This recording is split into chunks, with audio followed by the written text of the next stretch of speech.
toute la saison, vous avez douté de pouvoir accéder au titre de champion du monde? J'ai pas douté, j'y pensais même pas en fait. Début de l'année, évidemment, on en pense. On fait une bonne deuxième place à Riyad, ensuite à Marrakech, cinquième avec des très bonnes performances. Donc oui, on y pense. Mais après 3 courses d'affilée, en dehors des points, où on avait un peu de mal au niveau de la performance, à ce niveau-là, on n'y pense même plus. On pense juste à essayer de gagner au moins une victoire dans l'année, essayer de sauver les meubles. Et puis la victoire de Sagna a un peu tout changé, niveau mental aussi pour toute l'équipe. On a retrouvé vraiment la motivation, on a vu qu'on pouvait le faire, qu'on savait le faire. Donc ça nous a vraiment donné la foi de penser au titre et de tout faire pour gagner les 2 titres qu'on a eus. Mon père m'a toujours dit que devenir une fois champion du monde, c'était facile. L'être 2 fois, c'est beaucoup plus. 3 encore plus dur. Ayant gagné le 2e titre cette année, je suis assez d'accord avec lui que ça devient de plus en plus difficile. Non pas parce qu'on perd motivation, mais parce que, je sais pas, il y a beaucoup de choses extérieures qui changent. Mais oui, je vais me battre pour un 3e titre, c'est une certitude. Et je pense qu'être dans la bonne équipe pour, j'ai une motivation grandissante. Je ne suis pas prêt de m'arrêter à vouloir gagner les courses. C'est une super récompense, surtout que DS est un constructeur assez jeune, enfin très jeune même, qui électrifie toute sa gamme avec la technologie e-Tense, qui est la technologie que nous développons dans la Formule E.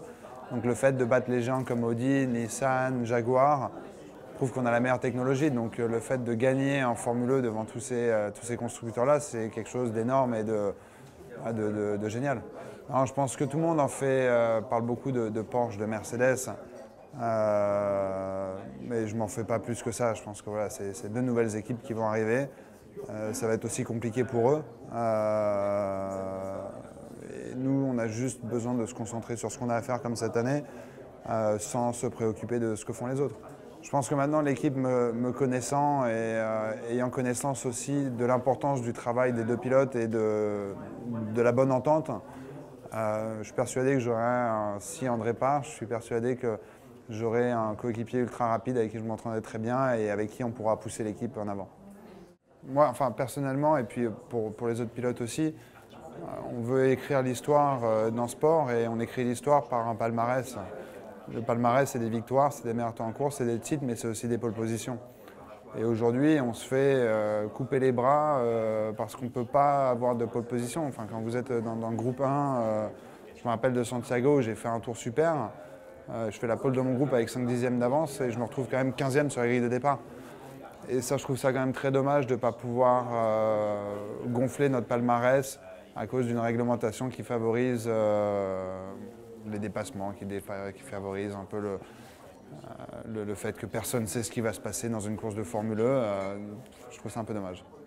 Vraiment, ce qui s'est passé, c'est qu'après le crash du premier tour, où je me suis fait rentrer dedans par André, donc je sais que son aileron avant était détruit, j'ai crevé ma roue à l'arrière, mon aileron avant était cassé, donc je suis rentré dans les stands.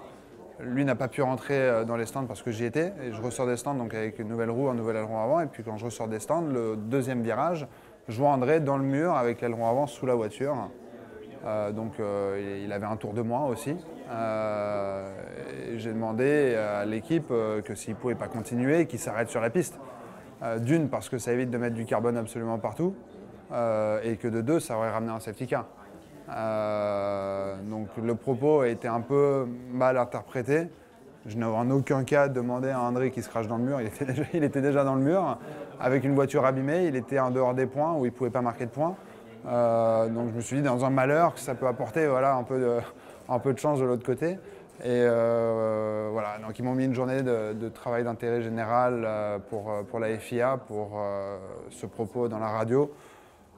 Propos d'ailleurs où l'équipe ne m'a même pas répondu parce qu'avec les éléments qu'ils avaient en plus, ils savaient qu'André pouvait rentrer au stand pour changer l'aileron sans créer de problème et sans mettre du carbone partout sur la piste. Donc ils n'ont même pas répondu à mes propos. Et je pense que ça sert aussi un peu d'exemple pour tous les autres pilotes qui se plaignent à la radio pour leurs propres bénéfices, soit de ramener un safety car, donc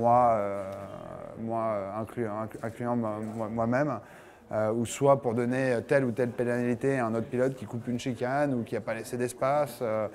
Donc voilà, j'ai aucun problème de prendre le blâme pour ça et si ça peut éviter dans le futur, nous pilotes, d'essayer d'influencer les commissaires de course, ce serait une bonne chose.